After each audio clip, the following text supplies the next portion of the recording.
ನಮಸ್ಕಾರ ಸ್ನೇಹಿತರೆ ಮತ್ತೊಮ್ಮೆ ಚಿನ್ನ ಮತ್ತು ಬೆಳ್ಳಿ ಬೆಲೆಯಲ್ಲಿ ಭಾರಿ ಇಳಿಕೆ ಕಂಡುಬಂದಿದೆ. ಇದು ಕೇವಲ ಕರ್ನಾಟಕದಲ್ಲಿ ಅಲ್ಲ, ದೇಶಾದ್ಯಂತ ಬಂಗಾರ ಬೆಳ್ಳಿ ಪ್ರಿಯರಿಗೆ ದೊಡ್ಡ ಸಿಹಿ ಸುದ್ದಿಯಾಗಿದೆ. ಸತತವಾಗಿ ಕೆಲವು ದಿನಗಳಿಂದ ಬೆಲೆ ಇಳಿಕೆಯಾಗುತ್ತಿದ್ದು ಹಲವರು ಈಗ ಖರೀದಿಗೆ ಮುಗಿಬೀಳುತ್ತಿದ್ದಾರೆ. ಮಹಿಳೆಯರಿಗೆ, ಆಭರಣ ಪ್ರಿಯರಿಗೆ ಇದು ನಿಜಕ್ಕೂ ಒಂದು ಬಂಪರ್ ಅವಕಾಶ ಅಂತಲೇ ಹೇಳ್ಬೋದು. ಆದರೆ ಇಲ್ಲಿ ಒಂದು ಮುಖ್ಯ ವಿಷಯ ಗಮನಿಸಬೇಕು. ಬಂಗಾರದ ಮೇಲೆ ಹೊಸ ನಿಯಮಗಳು ಕೂಡ ಜಾರಿಗೆ ಬರುತ್ತಿವೆ. ನೀವು ಸರಿಯಾದ ರೀತಿಯಲ್ಲಿ ಖರೀದಿ ಮಾಡದಿದ್ದರೆ ದಂಡ ಬೀಳುವ ಸಾಧ್ಯತೆಯೂ ಕೂಡ ಇದೆ. ಈ ವಿಡಿಯೋದಲ್ಲಿ ನಾವು ನಿಮಗೆ ಇವತ್ತಿನ ಬಂಗಾರ ಮತ್ತು ಬೆಳ್ಳಿ ಬೆಲೆ ಮುಂದಿನ ದಿನಗಳಲ್ಲಿ ಏನಾಗಬಹುದು, ಈಗ ಖರೀದಿ ಮಾಡಬೇಕಾ ಬೇಡವಾ, ಜೊತೆಗೆ ಸರ್ಕಾರದ ನಿಯಮಗಳು ಏನು ಅಂತ ಸಂಪೂರ್ಣ ಮಾಹಿತಿಯನ್ನು ಕೊಡ್ತೀವಿ.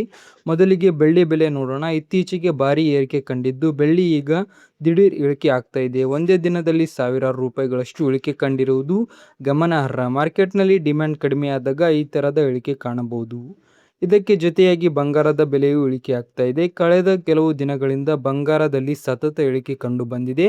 ಆದರೆ ಸ್ನೇಹಿತರೆ, ಇಲ್ಲಿ ನೀವು ಗಮನಿಸಬೇಕಾದದ್ದು, ಬಂಗಾರ ಮಾರ್ಕೆಟ್ ತುಂಬ ವ್ಯಾಲಿಟೈಲ್ ಆಗಿದೆ. ಯಾವಾಗ ಬೇಕಾದರೂ ಬೆಲೆ ಮತ್ತೆ ಏರಬಹುದು. ಈಗ ಪ್ರಶ್ನೆ ಏನಂದರೆ, ಈಗ ಖರೀದಿ ಮಾಡಬೇಕಾ ಬೇಡವಾ?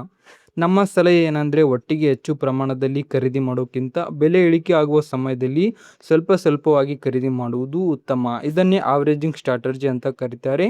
ಇನ್ನು ಚಿನ್ನದ ವಿಧಗಳ ಬಗ್ಗೆ ನೋಡೋದಾದರೆ, 18 ಕ್ಯಾರೆಟ್ ಚಿನ್ನ ಸುಮಾರು 75% ಮಾತ್ರ ಶುದ್ಧ ಬಂಗಾರ ಇರುತ್ತದೆ. ಉಳಿದಿದ್ದು ಬೇರೆ ಲೋಹಗಳು. 22 ಕ್ಯಾರೆಟ್ ಚಿನ್ನದಲ್ಲಿ 91.6% ಬಂಗಾರ ಇರುತ್ತದೆ. ಇದು ಆಭರಣಗಳಿಗೆ ಉತ್ತಮ ಆಯ್ಕೆ. ಇನ್ನು 24 ಕ್ಯಾರೆಟ್ ಚಿನ್ನ ಸಂಪೂರ್ಣ ಶುದ್ಧ, ಹೂಡಿಕೆಗಾಗಿ ಸೂಕ್ತ.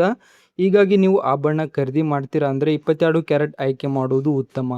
ಇನ್ನು ಮುಖ್ಯ ವಿಷಯ, ಮೋಸ ಹೋಗಬಾರ್ದು ಅಂದರೆ ಏನು ಮಾಡಬೇಕು? ಮೊದಲನೇದು, ಯಾವಾಗಲೂ BIS ಹಾಲ್ಮಾರ್ಕ್ ಇದ್ದ ಬಂಗಾರ ಮಾತ್ರ ಖರೀದಿ ಮಾಡಿ. ಎರಡನೇದು, GST ಬಿಲ್ ಕಡ್ಡಾಯವಾಗಿ ತೆಗೆದುಕೊಳ್ಳಿ. ಮೂರನೇದು, ಕ್ಯಾಶ್ ಟ್ರಾನ್ಸಾಕ್ಷನ್ಗಳನ್ನು ತಪ್ಪಿಸಿ, ವಿಶೇಷವಾಗಿ 2 ಲಕ್ಷ ರೂಪಾಯಿ ಮೇಲ್ಪಟ್ಟ ವ್ಯವಹಾರದಲ್ಲಿ.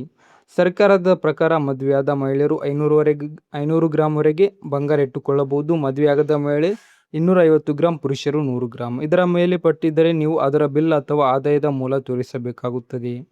ಇನ್ನು ಹೊಸ ನಿಯಮ, ಪ್ರತಿ ಆಭರಣಕ್ಕೂ ಯುನಿಕ್ ಇಶ್ಯೂ ID ಕೂಡ ಬರಲಿದೆ. ಇದರಿಂದ ಬಂಗಾರದ ನಿಜವಾದ ಮಾಹಿತಿ ಟ್ರ್ಯಾಕ್ ಮಾಡಬಹುದು ಮತ್ತು ಮೋಸ ತಪ್ಪಿಸಲು ಸಹಾಯವಾಗುತ್ತದೆ. ಇನ್ನು ಮುಂದಿನ ದಿನಗಳಲ್ಲಿ ಬೆಲೆ ಏನಾಗಬಹುದು? ಜಾಗತಿಕ ಮಟ್ಟದಲ್ಲಿ ಯುದ್ಧ ಪರಿಸ್ಥಿತಿ, ಡಾಲರ್ ಬೆಲೆ ಹಾಗೂ ಬೇಡಿಕೆ ಇವುಗಳ ಮೇಲೆ ಬಂಗಾರದ ಬೆಲೆ ನಿರ್ಧಾರವಾಗುತ್ತದೆ. ಕೆಲ ತಜ್ಞರ ಪ್ರಕಾರ ಮುಂದೆ ಮತ್ತೆ ಏರಿಕೆ ಆಗುವ ಸಾಧ್ಯತೆ ಇದೆ, ಆದರೆ ತಾತ್ಕಾಲಿಕವಾಗಿ ಇನ್ನೂ ಸ್ವಲ್ಪ ಇಳಿಕೆ ಆಗಬಹುದು. ಬೆಲೆ ಇಳಿಕೆ ಆಗುವಾಗ ಸ್ವಲ್ಪ ಸ್ವಲ್ಪವಾಗಿ ಖರೀದಿ ಮಾಡಿ. ಹಾಲ್ಮಾರ್ಕ್ ಮತ್ತು ಬಿಲ್ ಕಡ್ಡಾಯ, ಒಂದೇ ಸಾರಿ ದೊಡ್ಡ ಖರೀದಿ ಮಾಡಬೇಡಿ. ವಿಡಿಯೋ ಇಷ್ಟವಾದರೆ ಲೈಕ್ ಮಾಡಿ, ನಮ್ಮ ಚಾನೆಲ್ನ ಸಬ್ಸ್ಕ್ರೈಬ್ ಮಾಡಿ.